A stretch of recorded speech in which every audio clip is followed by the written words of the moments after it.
Hey there, beautiful people. It's your pal Zyro AniCapped, reminding you to hit that like button and smash subscribe for more awesome content. Today, we're diving into the gripping world of anime with a little gem called Erased. So picture this. It's 2006, and we've got Satoru Fujinuma, our main protagonist, a 29-year-old manga artist who's got a knack for time-traveling shenanigans. Yeah, you heard me right, time travel. Satoru's got this nifty little trick called revival, where he gets sent back a few seconds in time, giving him the chance to pull off some seriously heroic stunts. He uses this to save a boy from a runaway truck, whose driver had died from a heart attack, though becomes hospitalized for a few days as a result. As his co-worker, Iri Katagiri, praises Satoru for his life-saving efforts, Satoru is visited by his mother, Sachiko, who reminds him of an incident 18 years ago, in which an adult named Jun Shiratori, who Satoru had trusted, was arrested for the kidnapping and murder of some of his classmates. The next day, as Satoru experiences another revival phenomenon, Sachiko takes note of a man who seemed to be trying to kidnap a child. Looking into the matter, Sachiko deduces that the man was the true killer, but before she can inform Satoru, she is killed in Satoru's home.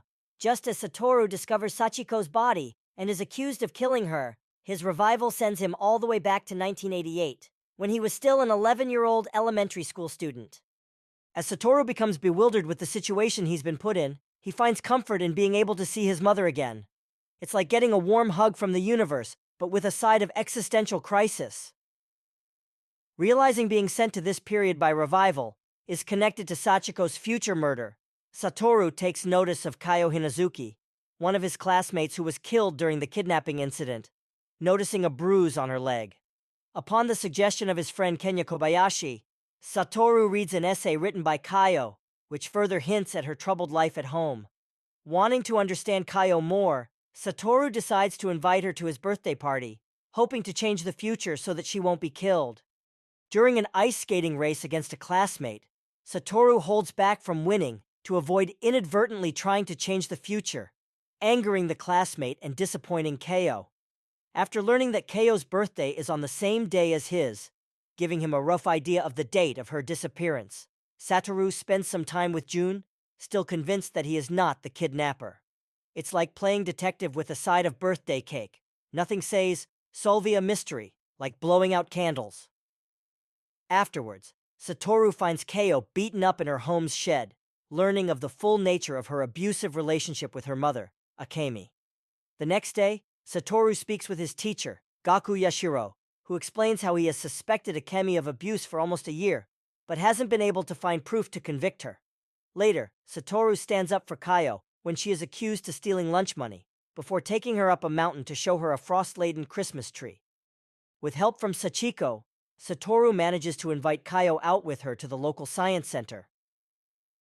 During the outing, Satoru feels a sense of déjà vu, becoming worried that he's repeating the same things. After March 1st, the day Kayo originally disappeared, passed without incident. Both Satoru and Kayo are able to celebrate their birthday the next day, with Satoru confident he has managed to change history. The day afterwards, however, Satoru is shocked to find Kayo hasn't come to school. As Satoru becomes angry that he wasn't able to make a difference about Kayo's disappearance, another schoolgirl goes missing several days later. After witnessing Akemi throw out Kayo's belongings, Satoru suddenly finds himself back in 2006, still under suspicion of Sachiko's murder and forced to go on the run from the police. Satoru soon comes across Iri, who believes him to be innocent and lets him stay at her house, where he learns the details of Kayo's disappearance did change slightly because of his actions. The next day, as Satoru investigates as much as he can, Iri stops her manager from reporting Satoru to the police. Later that night, after helping Satoru hide elsewhere, Eri receives a text from Sachiko's phone before becoming trapped in a house fire. Coming across the burning house, Satoru rushes in to rescue Eri, who slips her phone into his pocket before the manager takes over the rescue. Finding the message left on Eri's phone, Satoru calls a number that Sachiko had left behind, arranging a meeting with an acquaintance of hers named Sawada.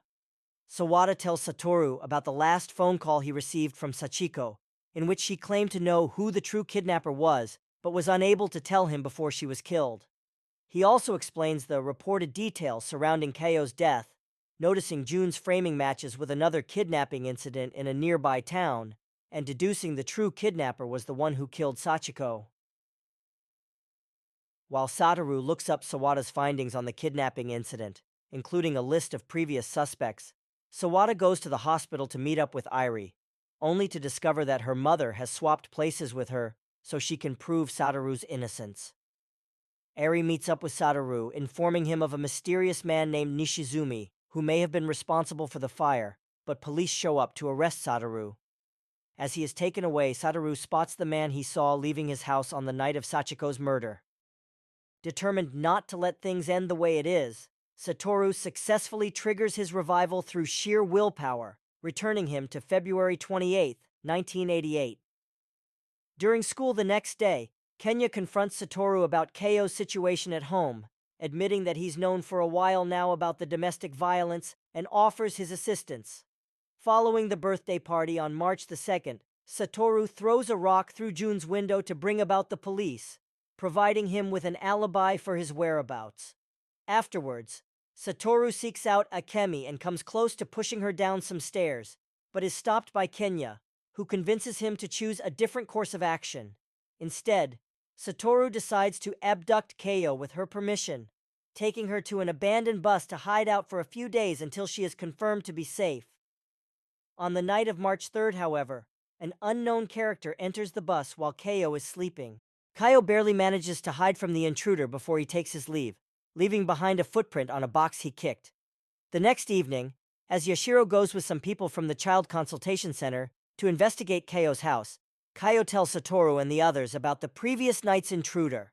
Looking into a rucksack that was left behind, they find tools that Satoru recognizes as the ones used to implicate Jun for Kayo's murder, as well as a briquette presumed to belong to the killer. Realizing he is still stuck in the loop of abduction murders, Satoru takes Kayo to spend the night at his house, where Sachiko had been expecting them. The next day, Satoru and Sachiko accompany Kayo back to her house to confront Akemi. As Akemi reacts violently to the act of Satoru and Sachiko, she is caught red-handed by Yashiro and the consultants, who suggest that Kayo be taken into custody. Just as Akemi prepares to storm off to the police, she is approached by her own mother, who regrets not being able to support her after having her divorce her abusive husband and raise Kayo on her own, leading Akemi to lament her own actions. With Kayo going off to live with her grandmother, Satoru turns his attention towards the other two potential victims, Hiromi Sugita, his classmate, and Aya Nakanishi, a student from the neighboring school. While keeping a watch on both Hiromi and Aya, Satoru is given a ride home by Yashiro, discovering a stash of candy in his car. Later, Satoru goes with Kenya and Hiromi to inspect the bus, the contents of which have now been removed, and tells them about the serial killer that was targeting Kayo. Satoru and his friends approach Aya, who, despite some initial resistance, starts joining them at their hideout. Later, Satoru starts to keep an eye on Misato Yanagihara, who has been by herself since being accused of framing Kayo, who seemingly disappears after going to the bathroom. Noticing a truck belonging to Jun's family leaving the scene, Satoru goes with Yashiro to chase after it, only to discover that Yashiro himself is the killer, who had used Misato to lure him into a trap.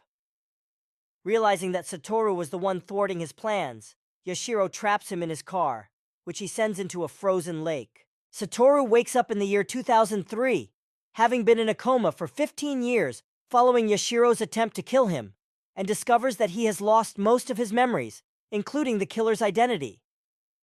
While undergoing rehab, Satoru is visited by his Kenya and Hiromi, as well as Kayo, who has grown up to become a housewife with a child. Later, he meets a leukemia patient named Kumi, who is to undergo surgery, as well as Yashiro himself, who has become a politician.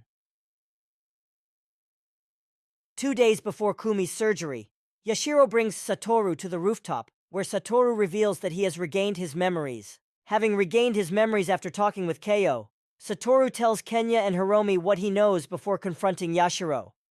Boasting that his past crimes have already passed the statute of limitations, Yashiro reveals he has arranged to kill Kumi with a sabotaged IV drip and frames Satoru, plotting to murder him to look like suicide. However, Satoru calls Yashiro's bluff stating that he can't live without him, which is proved when Yashiro stops him from jumping off the roof. Realizing this to be true and letting Satoru drop, Yashiro prepares to commit suicide himself, only to discover that Satoru has been safely caught by his friends, after which Yashiro is finally arrested.